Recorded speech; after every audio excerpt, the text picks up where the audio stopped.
Welcome. First of all, welcome. This is Unsolicited Perspectives. I'm your host, Bruce Anthony, here to lead the conversation in important events and topics that are shaping today's society. Join the conversation and follow us wherever you get your audio podcasts. Subscribe to our YouTube channel for our video podcasts and YouTube exclusive content. Rate, review, like, comment, share. Share with your friends, share with your family, hell, even share with your enemies. On today's episode, it's the Sibling Happy Hour. I'm here with my sis, Aundrea. We're celebrating 200 episodes. We're going to be answering your questions and we're going to be answering each other's questions. But that's enough of the intro.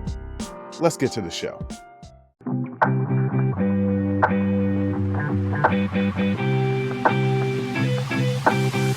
What up, sis? What up, brother? I can't call it. If y'all are wondering why she's laughing, I'm trying to pep her up a little bit because she's working hard, going to school, doing a lot of work, and she's dragging a little bit.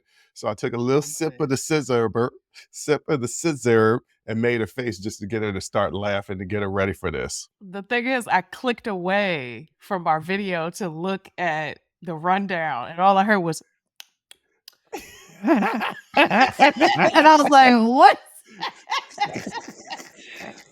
What is happening over there?" And then I heard the ice clink in the cup, and I was like, "Here we go." Well, Jay, we celebrating 200.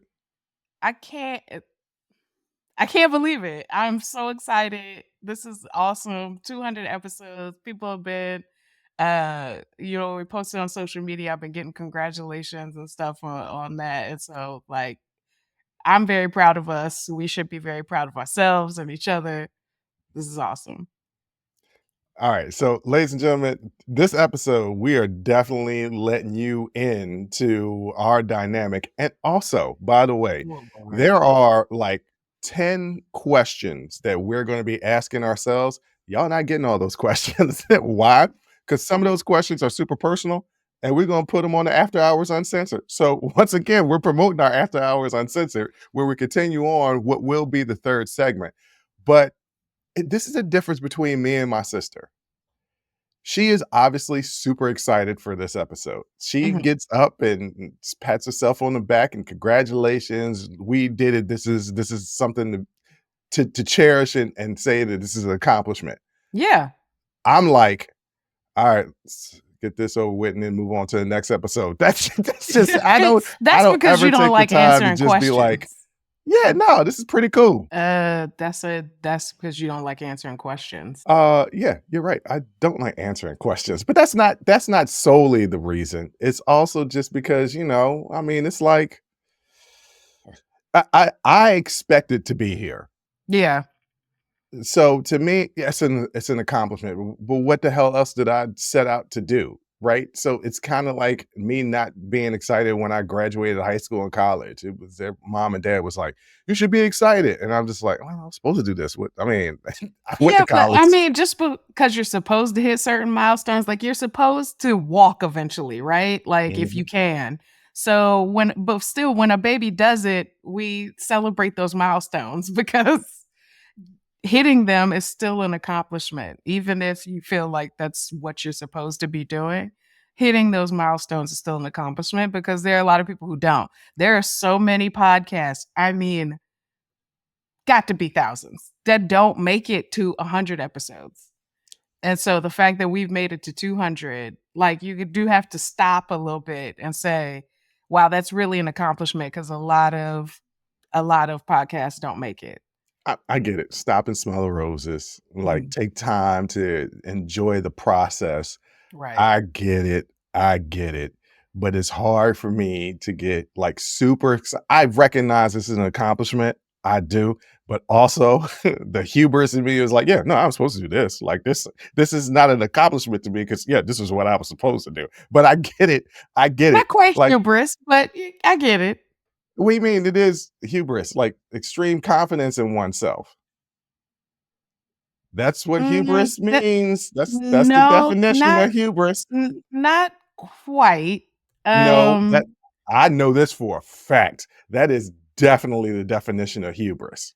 Right, but like it's it's supposed to be like this excessive confidence, but it's more on arrogance and like it leads to a downfall. Like it's an exaggerated like there's a Well, hubris is not quite out it yeah. it, Like it's well, it still fitting. Still okay. fitting. I don't No, wanna put that kinda I said me. I bad said, juju on anything, but hey, look, no. I feel like I'm not showing appreciation for the audience, and yeah. that's not what it is, right? Like I am honestly truly grateful for the audience and everything, and I am excited. What is the emotion that I can express to make me feel? I feel a sense of accomplishment, Mhm. but the job is not yet done. Right, but it's okay for you to say, "Yeah, I'm not where I wanna be yet, but let me celebrate where I'm at right now, because this is further along than I was a year ago, 2 years ago." Okay, yes. You know what I get more excited about? For those of you that watch the video, I get more excited about the new graphics. Right? I'm like, You I, really do, because I get a lot of text messages about what you think about this lower third, and I'm like, "It's fine." We think about the font, though. I think it's great. look, but you got to go back and look at the first episode that I ever posted on Yeah, YouTube, and like the screening, like this, my bed is in the background. Like my yeah, bed is in the yeah. background. It is horrible, and so No, I we that's definitely the come a accomplishment. long way. We done came up like 7 Up, but the Yeah, audience doesn't wanna hear us consistently pat ourselves on the back. They thinking to themselves right now, "When the hell they gonna get to our questions?" And so we right. gonna get to it right now, okay? Okay, S yeah. so the first segment, I took on all the questions that they sent to us, and I divided up Mm, into 2 segments, and this first segment is titled "Reflecting on the Podcast Journey." And so there's okay. all the questions that people sent to us that are specifically associated with the journey of starting this podcast. And the Mhm. very first question, what are some challenges you have faced while producing a podcast, and how did you overcome them? You wanna start this? Because I know exactly what it is. Yeah. Well, one, I don't produce the podcast, so I am a co-host once a week. So I don't produce the podcast, but I would say some of the challenges like production wise is that we never had a podcast before. So it's all like learning how to do all the technical stuff on the fly and then just scheduling the time to actually sit down and film, because we got lives, jobs, school, and pets, and all kinds. We have lives, so that part is hard. Sometimes we're tired, and it's a weekly show. So sometimes we're tired. So there are those days where you're just like, I really just want to take a nap instead of filming. But then, but honestly, what comes back to me every time I have those moments where I'm like, I'm tired or I'm busy and I don't feel like doing this is like the audience. There are people that tune in every week and like I hear from them, Mhm. tune in every week, to hear what we have to say and our take on things and hopefully to learn something maybe they didn't know before. And it's the same way I approach like anytime I have to present something. It's like the audience has some information I have information that y'all need to know. Mhm. And I can't just, walk away from that if I feel like I could reach somebody somewhere. Yeah, that's I guess I did an interview, and I'm gonna be on another podcast, and I'll let everybody know when that comes out, but it was, "What did you start the podcast for?" And it was really, I love teaching, Mhm. and I love learning, and that's another reason why I do the interviews and I bring on people is because like, "You have something really interesting. Yeah. Yes. come on the show, let's talk about it. And then I Yeah. learned stuff, and then hopefully the audience learns stuff too. The most challenging thing that I found producing was producing personalities. And not just you, Yeah. but myself as well. Yeah. It I had to, and I'm still learning how to not get up on my soapbox, especially when I do my private show, when it's Mhm. just me, not get up on my soapbox and start lecturing. Yeah. Um, I wish I had the ability like our father has. Our dad has the ability to challenge your thinking without insulting you. And Mhm. he'll just like, explain what you mean by that. While Yeah. I'm more in your face, I wish I was a little bit more, I don't know what the right word is, but just a little less being too Just much. a softer touch, Yeah, maybe, yeah, yeah. Yeah, I yeah. wish I had a little bit more of a softer touch.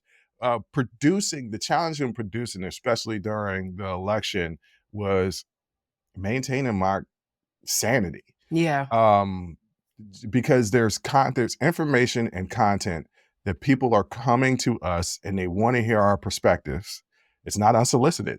They want to hear our perspectives. Yeah. And it's just like, God, I really don't want to talk about this because I have to prepare to talk about this. Yeah. And preparing to talk about this, doing research on it is just like, wow, people are really the worst right now.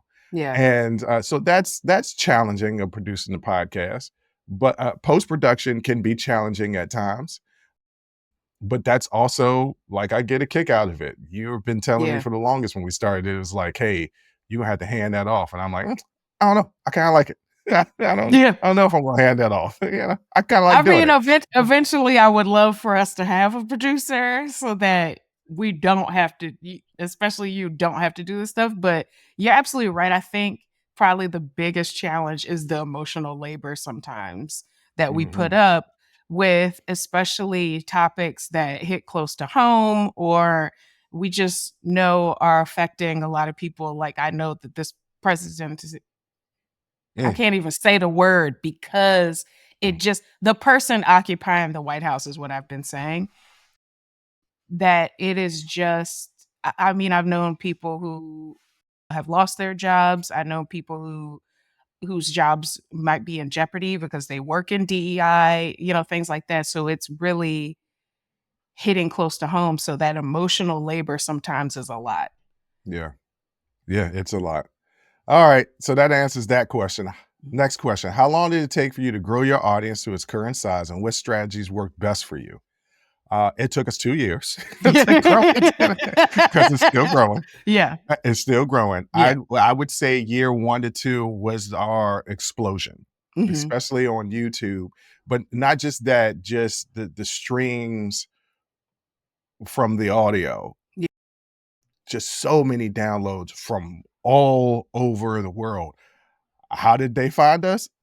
Because we have a presence online. That's the only thing that I can think of, Yeah. right? Like if even if you don't follow us on Instagram, and our follower group is growing on Instagram. Even if you don't follow us on Instagram, we might show up on your for you. Mhm.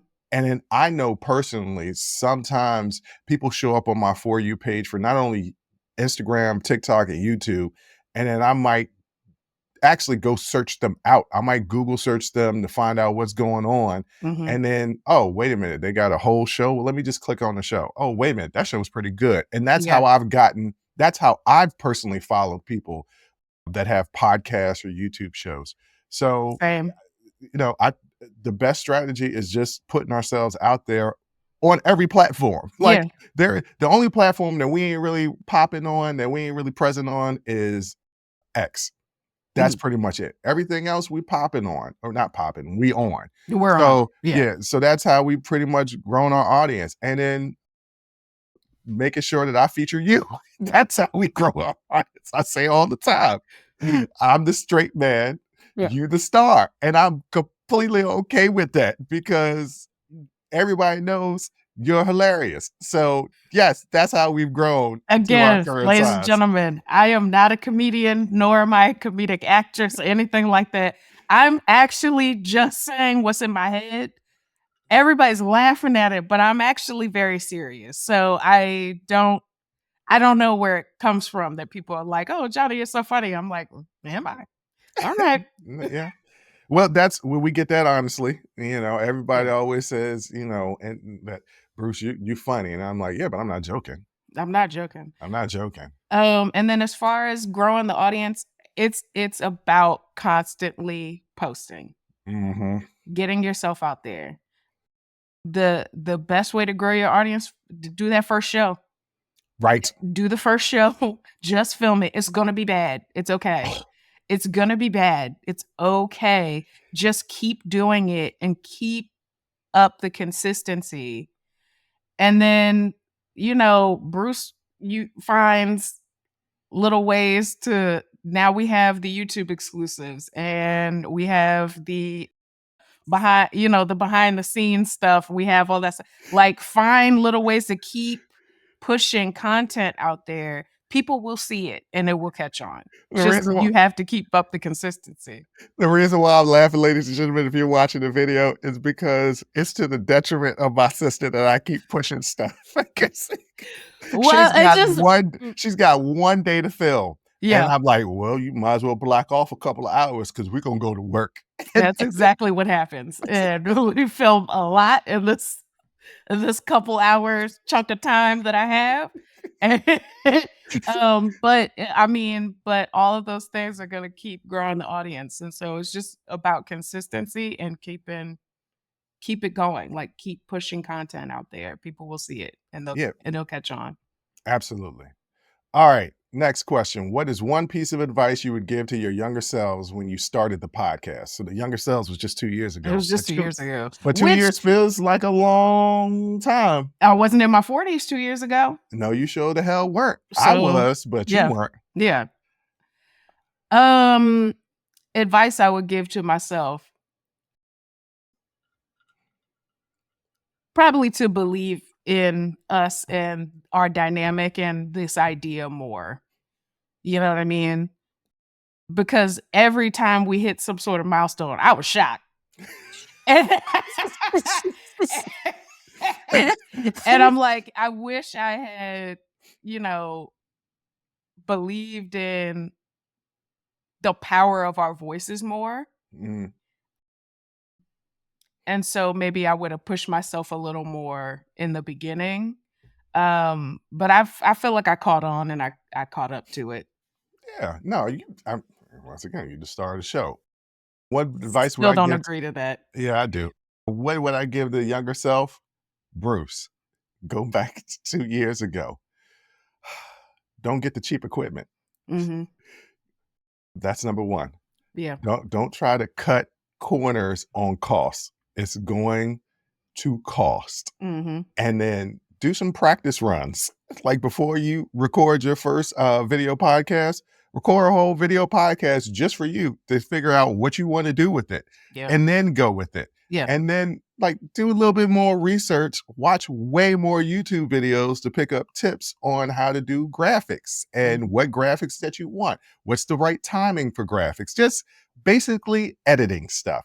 And Yeah. oh yeah, another thing I would tell myself in the beginning, do more detailed outlines because there were no outlines for the No. first 25 shows. It was just No. some topics. I don't know when you started making the rundowns, but they were very helpful because you know what? And it was actually we got advice from a mutual friend who was like, "Hey, maybe you guys should think about like segments. Maybe you guys Yes. should like Yeah. have some sort of like logical flow to the show." And that was the best advice we That, got. that was, Because we ladies were and like, gentlemen, "Oh, that's a smart idea." ladies and gentlemen, look, you have a film background, but filming a show, a short, a video, a documentary is completely different than Yeah. filming a podcast Yeah. that's audio first and then switching to video, Yeah. which, by the way, ladies and gentlemen, these are all things that I just decide to do and just tell my sister, hey, we're about to do this. Yeah. Let's get ready. And she's I like, wait, I what? I thought this was gonna be a fully audio podcast that I would not have to show my face every week. But it's fine. I just roll with it.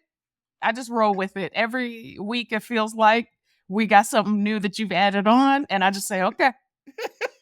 Well, also showing your face has helped.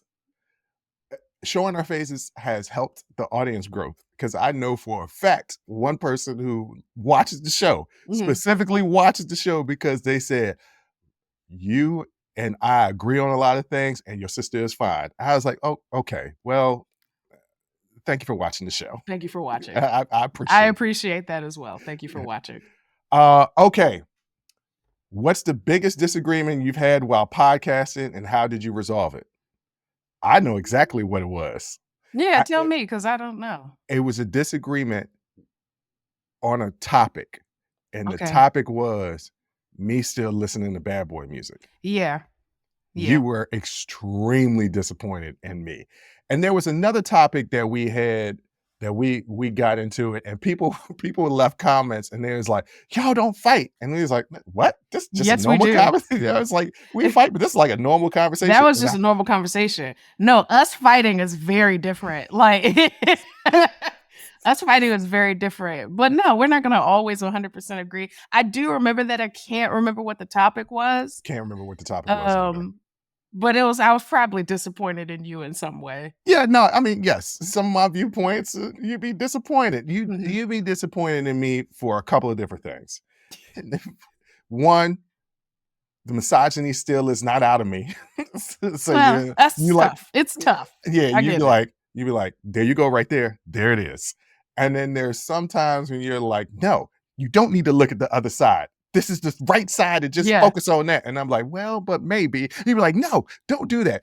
And how do we resolve the issues? One, it's never a major issue. The last time that we've had an issue, we told the story before, Mhm. is at night, the drive back from the baseball game, and I Mhm. left you in the car to go in the bar. Mhm. That was the last time that I allowed us to really have a real disagreement Yeah. because I was in the wrong. You was really upset with me, and I did not like the fact that my sister was not speaking to me. So I was like, maybe I need to change my ways.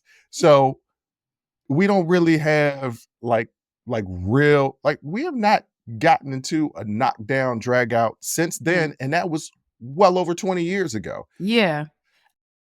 I think it's I think it's just comes with age and experience, like, you just kind of agree to disagree, or, like, not even that, it's like, if you're playing devil's advocate, which is one of the things that I really dislike in your personality, I'll just say there is no reason to advocate for the devil, and I'll just walk away from the situation, but, like Yeah, and like, I don't really like it when you say it like that either. I I don't really mean, like playing. I don't really like the idea of playing devil's advocate. but Just say you love let's it no. because you do it all the time. I just say let's look at it from multiple points of view But here. sometimes there aren't good people on both sides. There just aren't. Yeah, no, absolutely. But Yeah. even sometimes the bad people that have bad takes, it's better to understand where it is that they're coming from so that you can learn to try and reach them to change their bad take. That's the reason why I do that. And that's where we disagree. Cause see, I don't care about changing people's minds. I care about changing policy. Like, I don't care about Joe Schmo in who gives a crap Georgia. I don't care about him. I care about changing policies. So, like, I know to a certain extent we have to change people's minds in order to change policy, but I'm not no teacher. I'm not here to teach nobody how to be a better person. I ain't got time for that. Black woman in Okay, America. well, I ain't got time for that. I'm trying to get a degree. or an LLC. A degree or a LLC. I'm trying to get both, to be honest with you. So, I I mean, I don't have no time for that. And black women have already said the next 4 years we minding our business. Well, I don't try to change people's minds. That's not my goal. My goal is to change their heart. Oh my God. Next question. The next question is going to be an entire segment, and the entire segment is going to be personal stories, fun, and future plans. Once again, these are questions from you that we're going to answer, and we're going to answer them next.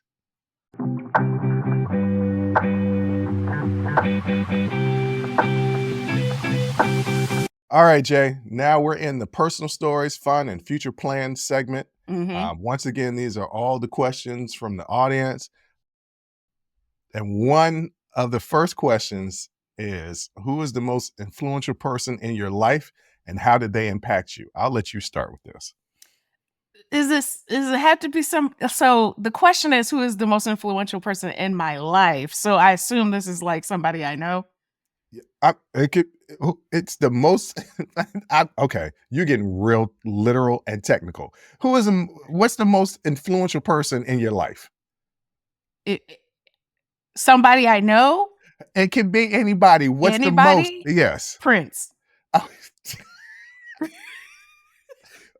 my answer is going to be completely different, but Mhm. okay. Prince, Yes. explain. The reason I've always been such a huge Prince fan since the '80s is because of he was always unapologetically himself. And as a little kid who was masking but didn't know I was masking at the time, I always felt this sort of inauthenticity Hmm. and about myself. And then to see Prince, who was just always unapologetically himself. If he wanted to wear assless chaps, he was gonna do it. There And you go. he was gonna make the music he wanted to make. He didn't care about Warner Brothers or anybody, his labels, nothing. Like, he was gonna make the music he wanted to make. And I always really, really responded to that. And I have tried now, especially as I get older, to try to be as authentic to myself, even if that means like unmasking sometimes, be as authentic to myself and my beliefs and my values and the person that I want to be as much as I can because of Prince's influence. Okay. All right. That's dope. Let's take that question and expand upon it. Mhm. Person that you actually know. A person that I actually know that's been the most influential. Is it weird to say myself?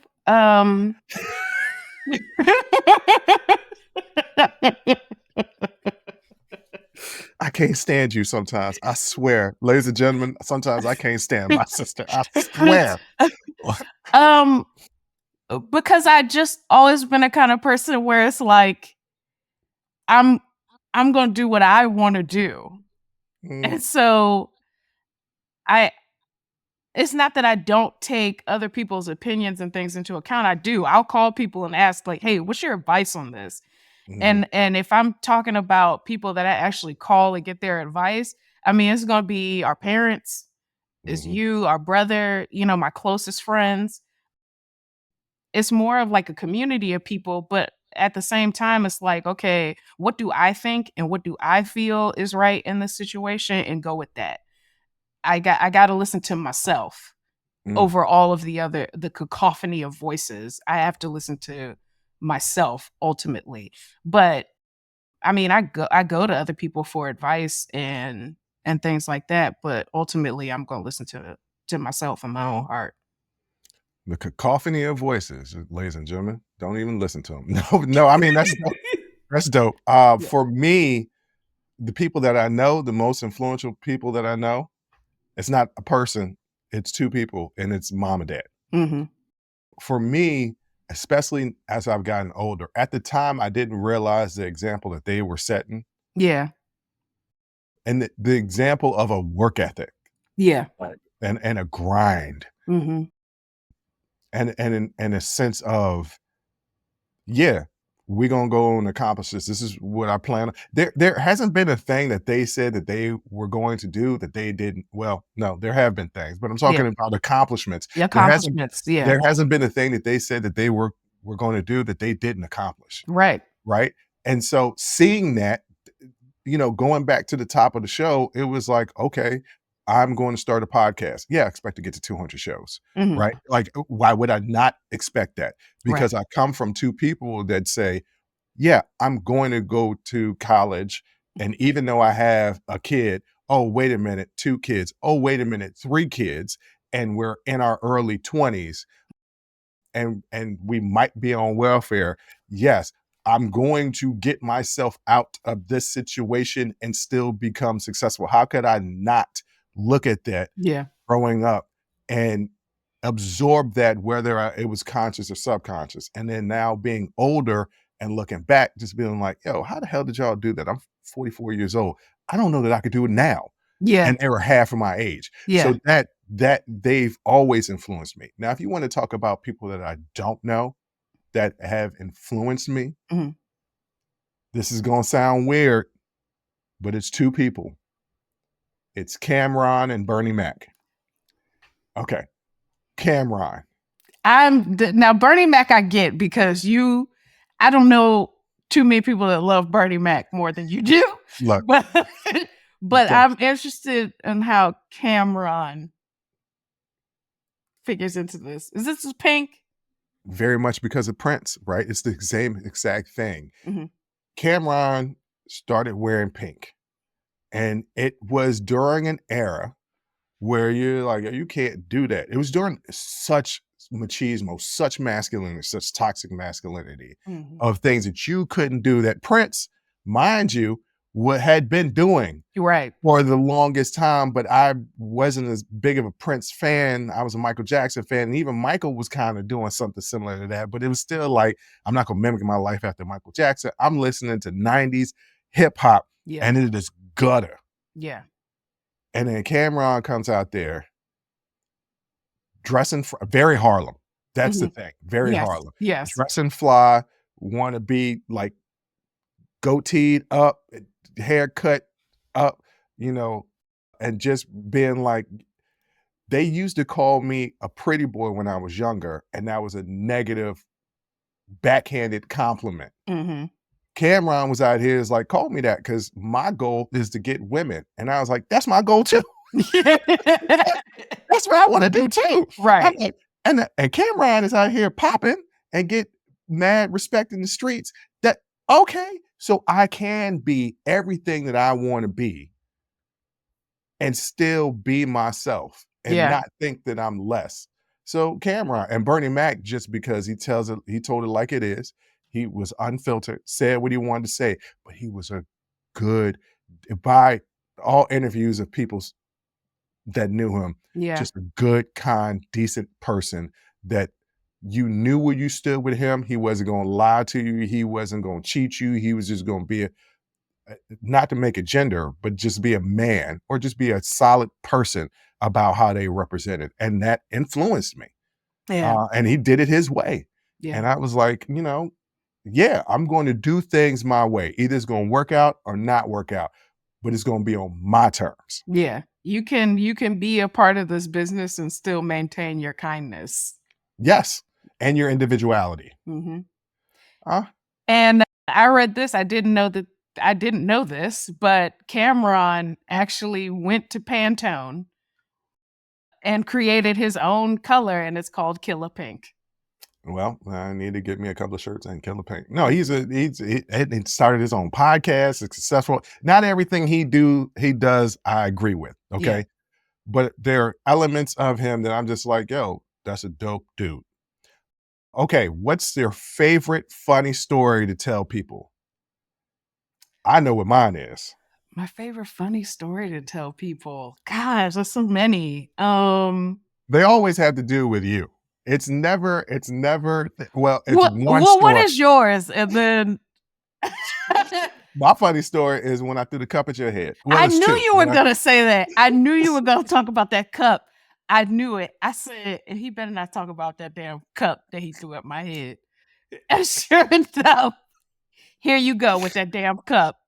Look, and it's funny because, ladies and gentlemen, it's a little juice cup. It couldn't have been more than about 4 inches, and it was was like a plastic. 4-ounce cup. It was a little Yeah. kid's juice cup. Yes. And I don't remember what she did. We were kids, by the way. I don't remember what she did to piss me off. And from across the room, because I always had great aim, I threw the cup at her head, and it literally hit her forehead, bounced off her forehead, and came almost completely back to me from across the room.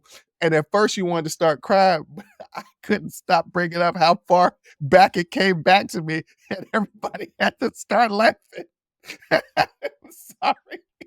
That is so hilarious to me. I don't know how old we were, but the cup at your head, hilarious.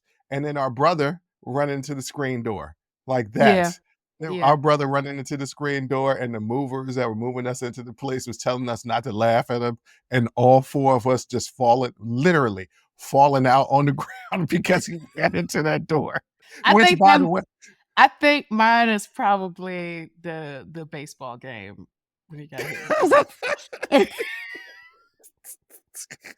you got to tell the people about the baseball game. You got to do it. You brought it up. I feel like we've already told that one. I know, but we have people that are new to the show that don't know the story. So you got to just give a brief synopsis of what happened at the baseball game. Very briefly, because I don't want to embarrass him, but He's we gonna hate us. He's gonna yeah, he already kind of does. So hate us. we were at his baseball game. He was in the outfield, fly ball, hit him right in the head. You just saw his little body arch and fall. And the problem was everybody ran out to see if he was okay, but we were just falling off the bleachers laughing. He has legitimate gripe to have real life beef with us. Yeah. Yeah. And yeah. Legitimate beef. Yeah. Legitimate beef. But Yes. so yeah, that's a funny story. All right. If you could interview anyone, living or dead, who would it be and why? I You know already know. yours. You already We know. both know each other's, Yeah. but yours is, go ahead. Neil deGrasse Tyson. Yeah. Neil deGrasse Tyson. He is still that is the celebrity get. I have so many stupid space questions to ask him that I really want to know the answers to. And I feel like I could ask him questions he's never been asked before because they're that dumb. They're that dumb about space. And I just have to know. Okay. So yes, we both would love to have Neil deGrasse Tyson on. He would never come on our show because we're a bunch of idiots and he has his own show. And I feel like Neil deGrasse Tyson does not suffer fools, and that is exactly what we are. And so, but I also feel like he'll be very patient with us, right? Like, Yeah. Well, I we just crack feel like jokes. he would be a good guest. He would And crack jokes. he would And crack jokes. Yeah. I feel like you, he'd be a great guest. so, ladies and gentlemen, what's funny is my sister's doesn't do the interviews with me. I do the interviews by myself. But God forbid that I got Neil deGrasse Tyson to come I on would this murder show. you Yes. if I was not a part of that show. We would have legitimate beef, and I mean for years. That would be the end of the sibling happy hour, to be honest with you. I think that'd be Because the we end of would our just not be whole sibling. speaking. Yeah, Yeah. that'd be the end of our whole siblinghood. All right, There's for me, absolutely no way. yeah, no, it wouldn't be. For me, it's Bernie Mac. Yeah. It's Bernie Mac. The Yeah. only other person would be Lyndon Baines Johnson. That would be a good get.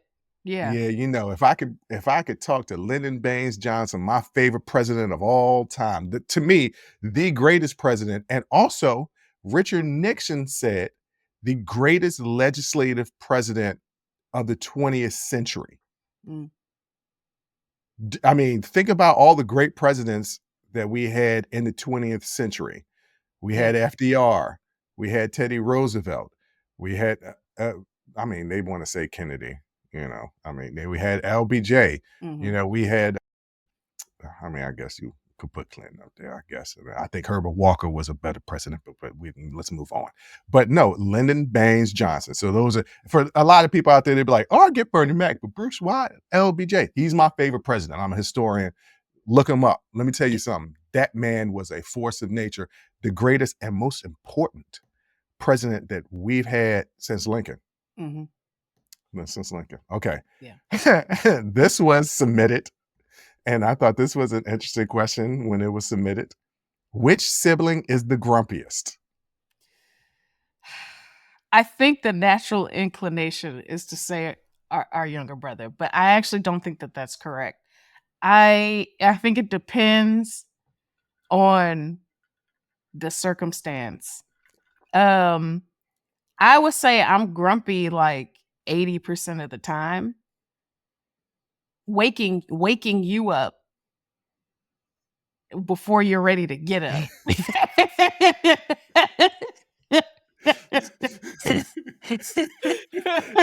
You know, like it was a dangerous game to play. But I don't know who, like, overall honestly, I would say me. See, I see the grumpiest. When I think of who the grumpiest, I don't think of it who is grumpy the majority of the time, Mhm. right? Because that varies between all three of us. Right. Who is the grumpiest in their grumpy state? Oh, well then, yeah. Yeah, that's me. That's me Yeah. because I may not be grumpy often, But but when you get grumpy, when I get there, it's there's no talking you down. Like, it's you know oh, boy. Yeah. that's how I am with all emotions. Like I do have a full range of emotions, ladies and gentlemen. I'm not Spock from Star Trek. I try to stay even keeled. Mhm. But if an emotion is heightened, it is heightened to the 1000th Yeah. degree. Yeah. If I am happy, It's whoo! cranked up to 11.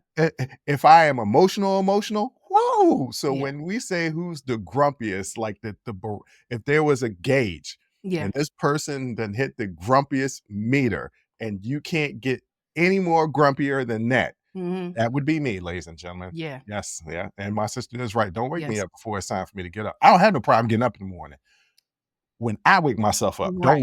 don't wake me up. Woo! That's Yeah. the reason why my phone is on do not disturb starting at 9:30 at night till 9 o'clock in the morning. Yeah. And I get mad at my alarm. I'd be ready to punch my alarm when I'm like, hey man, I forgot I could sleep in today. Why are you waking me up? You said it. Well, I said it I f wrong. yeah. I forgot to turn you off, and I'm sorry. Yep. But, you need to shut up because 'cause I'm Shut not the ready to hell up. get up. I'm not ready to get up. Yeah, I 100% agree with that. Yeah. Sorry, ladies and gentlemen, but I'm the grumpiest. Okay, so the last question in personal stories, fun, and future plans. Are you thinking of making merchandise such as t-shirts, sweatshirts, hats, mugs, etc.? We did that. We did that like a year and a half ago. Yeah. And we advertised it and then nobody buy it. So Well, I think we should go back, and I don't think we should start with T-shirts. I actually would like to start with mugs, like happy hour mugs or happy okay. hour glasses or something, where people can toast to the happy hour while they're listening or watching the happy hour. And then I feel like we didn't put as much into the design of the shirts. Well, that's a direct attack against me because I'm the one who designed the shirts. Oh, I thought we had somebody do that. Nope. I'm the one who designed them. Did you just use word art? Like what?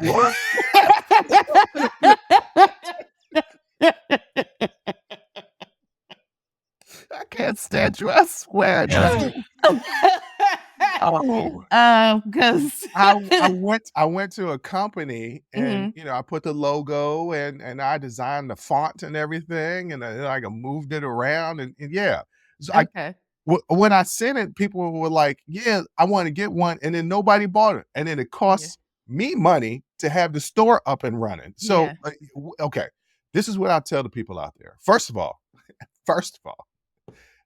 let me know if you're interested. Yeah. Number one, Yeah. that you're gonna buy some stuff. Right. We'll market so that we ain't getting no real profit. We break even. We want to break even. I don't Yeah. want to lose Yeah. money Yeah. selling t-shirts and sweatshirts.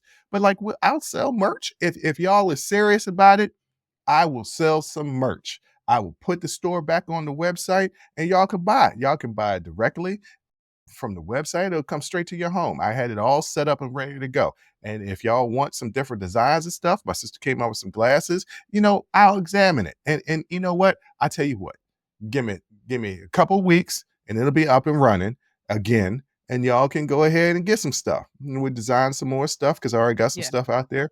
Yes, we'll have merch. Okay. Yes. But I Yes. mean, I ain't gonna have it up there for long if people ain't buying stuff. If y'all not buying stuff, because that costs me money. If y'all not buying stuff, I'm taking it down again. We'll work on it. Yeah, yeah, look, well, you say will. No, No, okay. I'll help. No, I'll okay, help. I'll well, help. look, because that costs money, ladies and gentlemen. You're Yeah. like, "But it don't cost you money to run a store." Yes, it does, even if it's Yes, it virtual. does. That still costs money, all right? Yes. Yeah, it does. But Yeah. yes, we will put some stuff out there. If y'all want it, hey, we're gonna give y'all what y'all want. Yeah. How about that? There we go. All right, next segment. Me and my sister ask each other questions, and we're Oh, gonna get Lord. into that next. Next.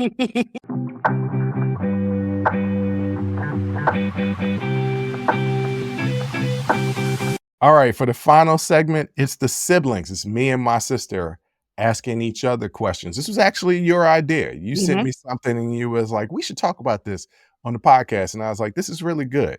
So we're going to do about 3 questions Yeah.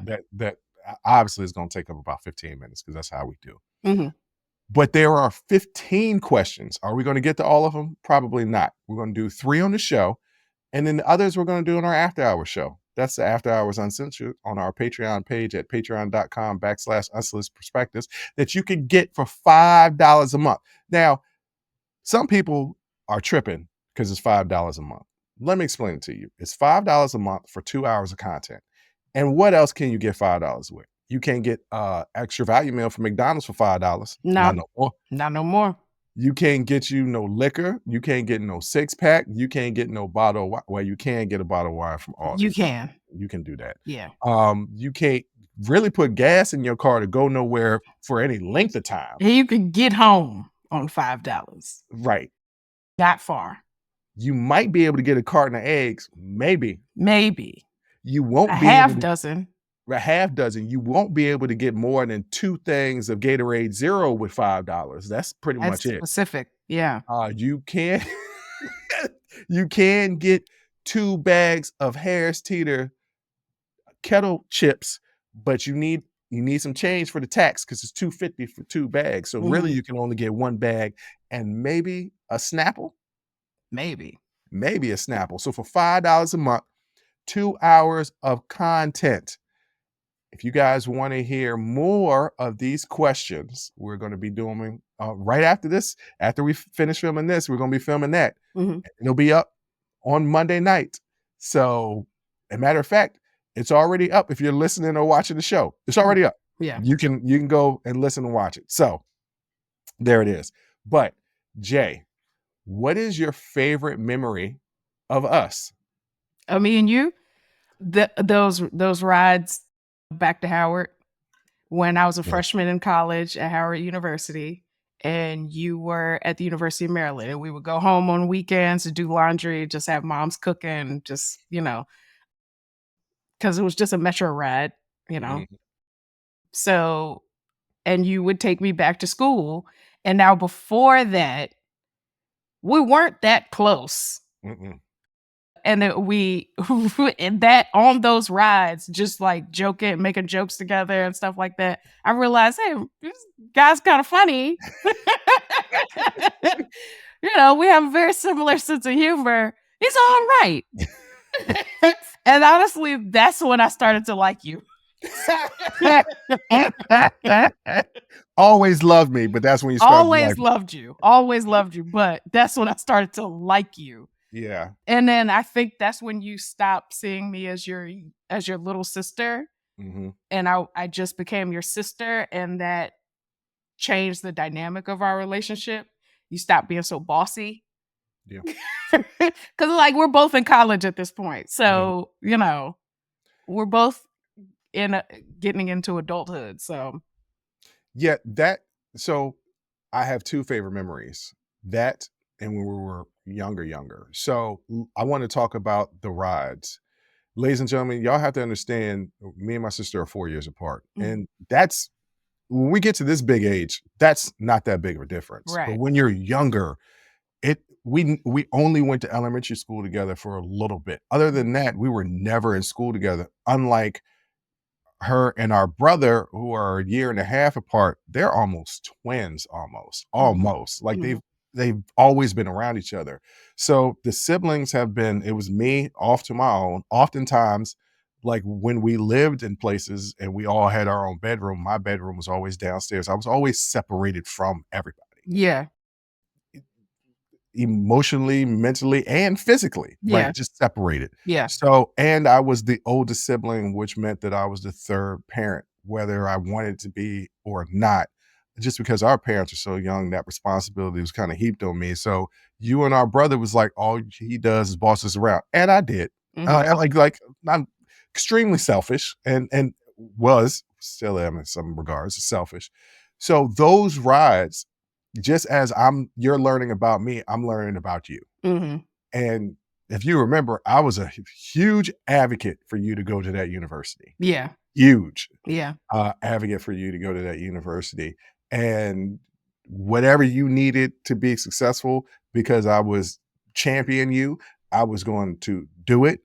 And somewhere along the line, we just let down our guard to actually learn about each other, Yeah. because now we're adults. And you're right, I stopped looking at you as my little sister and started looking at you as my sister. Yeah.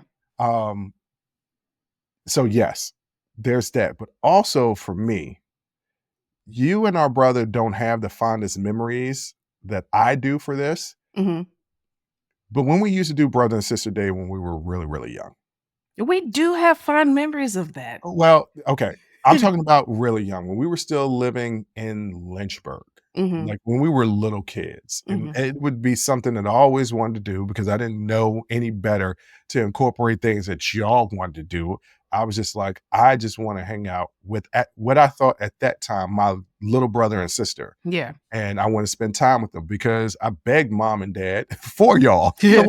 Like I did. I begged mom and dad when I was the only child for the longest time. Yeah. Like, I want a little brother and a little sister. And Yeah. then when you came in and you were there, I was attached to your hip when we were young kids. So around the age of like 10 or 11, I wanted to make sure that even though I was going out doing my own thing, that I always spent time with my little brother and sister.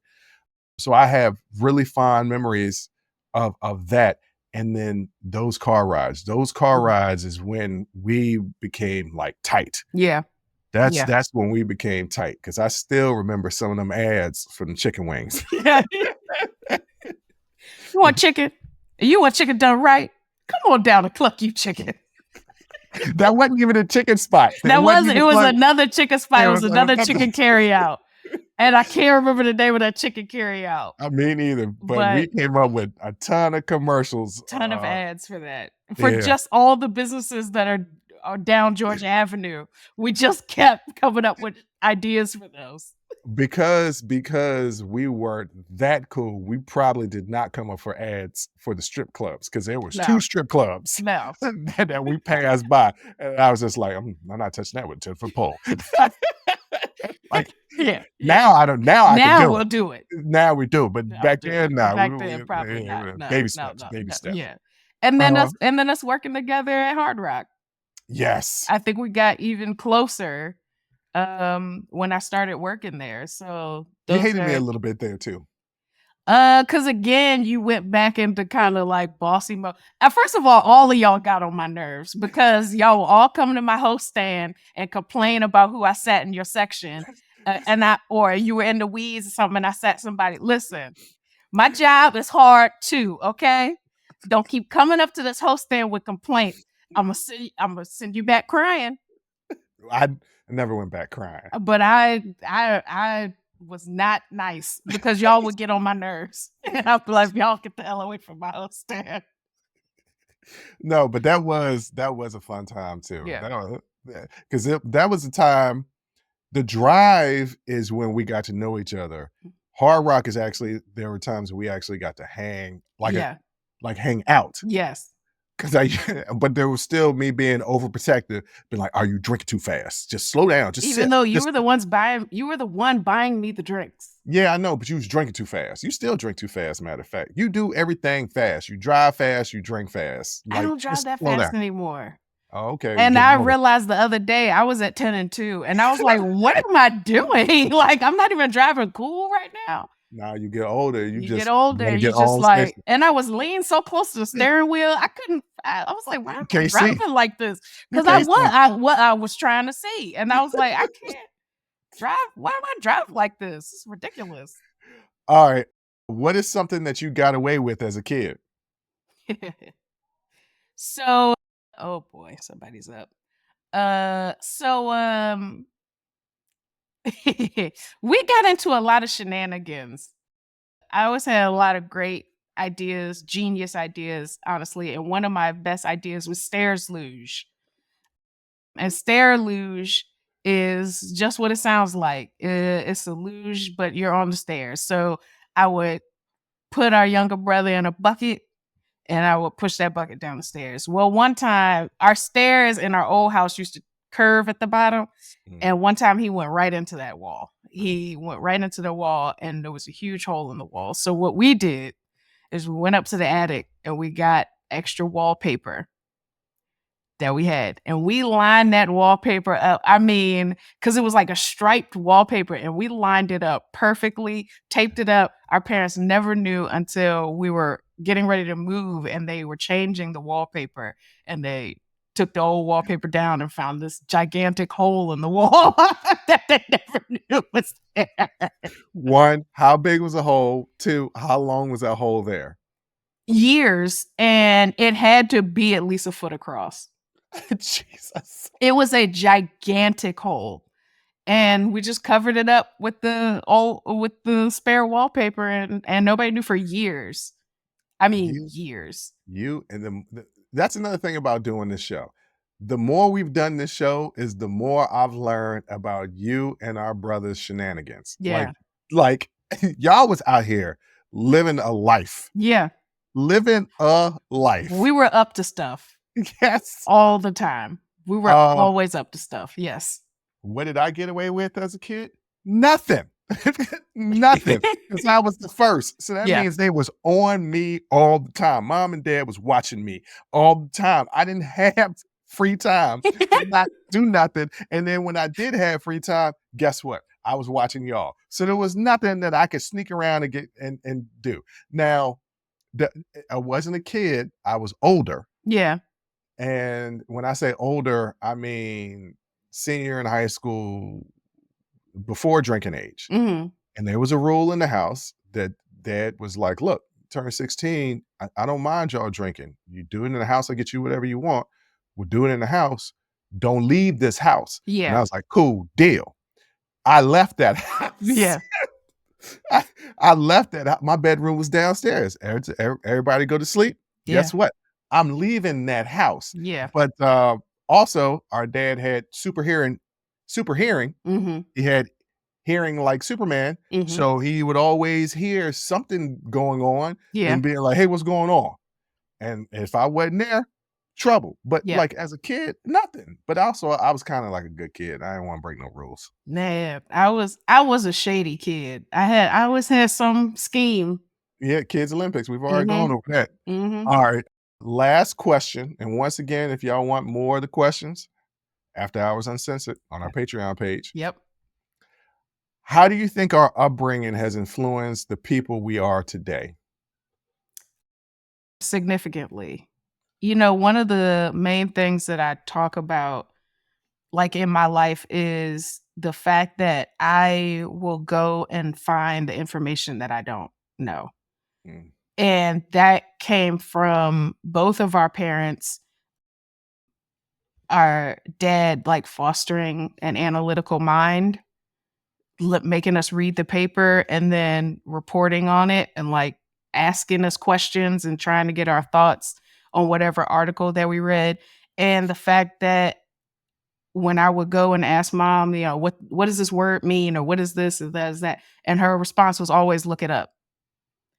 And to the point where I stopped asking and my first instinct was to look it up. So it does irk me a little bit when people's first instinct is to ask somebody instead of trying to find the information on their own. I'm trying to give people a little more grace with that because they didn't mhm. grow up the way I grew up. But definitely an inquisitive mind and an analytical mind we got from our parents and how they raised us. Yeah, I said it earlier. Mom and dad, can't give them enough praise. Do we have some childhood trauma? Yeah, yeah, but everybody has Everybody childhood does. trauma. Everybody Everybody does. had childhood trauma, but the things that our parents gave us, wow, you would have to buy that, like, Yeah. 'cause it's just and they gave it to us for free. They Mhm. gave it to us for free, and it's the Mhm. ability to critically think Yeah. and analyze, and those are blessings that I'm finding out, like, not everybody has. I assumed, like you, everybody, had this, and Mhm. they do not. So, I'm You'd be very, very surprised thank the number of people who cannot think critically, and that is how we are in the current political situation that we're in today. Yeah, well, I mean, yes. Well, Y yeah, yeah. Or Yeah. their emotions get involved with them not being able to think critically. I mean, here I go again. Yeah, doing the thing that you hate. Right, Devil don't need no advocate. but you know as well as I do that sometimes emotions get involved in your critical thinking because me and you have put ourselves in personal situations that we were like, I'm smarter than this. How did I put myself in this situation? And it was True. our emotions that guided our decisions. So True. we ain't infallible. But yeah, mom and dad, but not just mom and dad for me. It's also our grandparents. Yeah. We Because had great grandparents. all of them were hustlers, like, Yeah. all of and I don't mean like hustle grinders is the right word to use. Yeah. All of them were They grinders were and all hardworking. yes, and go out there and go get it. Like, everybody was go out there, go get it. So, I am so grateful for the generations before us Mhm. showing us the way, Yeah. and that's the reason why we have the guts to even start this podcast and get to 200 episodes. Booyah. That's how we do it. And you see, ladies and gentlemen, you see how much different if you go back and listen to the 100th episode and the 200th, I be landing these segment breaks, boy. Woo. Got much better. I be bringing them back together. I don't care what nobody say. Yeah. I'm starting to get real good at this. No, I have to give you props. That is Yeah, 100% true. I Yeah. starting to get Jay, what do you wanna leave the people with? Um, we really, really, really, really appreciate every single one of you. Thank you so much for rocking with us for this long. Even if you're new to the podcast, thank you so much. Like, seriously, we wouldn't have a podcast if you guys didn't listen. So thank you so much for your questions. I still think it's crazy that you guys want to know about us, but we're happy to share. Well, I am. But just thank you from the bottom of our heart. Thank you. I wanna say thank you as well. I know at the beginning of the podcast, if you were listening, it didn't come off as I was really enthusiastic about hitting the 200th episode, and that is a flaw of mine. Whereas I set out to have a goal and I don't ever appreciate the destination. It is just getting to the end result. Yeah. But I am extremely appreciative of everybody. The people who watch us because they enjoy us, the people that watch us or listen to us because they love us, the people that hate watch us and listen to us. I Mm. even appreciate y'all. Hey, look, you done something right when you got some haters. Yeah. So I love the love. I love the hate. Thank you just for us getting here. And guess what? 200 more. I can't wait to celebrate episode 400. That'll be Yeah. in 2 years the way these things is going because I ain't Yeah. going to add no more episodes during the week. I'm just not going to do it. That don't hold me to that because that could be a lie. Yeah. That could very well be a lie. I'm feeling like it might be. It could very well be a lie. But just thank you. For real, for real. Thank you for your questions. Thank you for your support. Thank you. And on that note, ladies and gentlemen, I want to thank you for listening. I want to thank you for watching. And until next time, as always, I'll holla. Whew, that was a hell of a show. Thank you for rocking with us here on Unsolicited Perspectives with Bruce Anthony. Now, before you go, don't forget to follow, subscribe, like, comment, and share our podcast wherever you're listening or watching it to it. Pass it along to your friends. If you enjoy it, that means the people that you rock will enjoy it also. So share the wealth, share the knowledge, share the noise. And for all those people that say, well, I don't have a YouTube. If you have a Gmail account, you have a YouTube. Subscribe to our YouTube channel where you can actually watch our video podcast and YouTube exclusive talent. But the real party is on our Patreon page, After Hours Uncensored and Talking Straight-ish. After Hours Uncensored is another show with my sister. And once again, the key word there is uncensored. Those are exclusively on our Patreon page.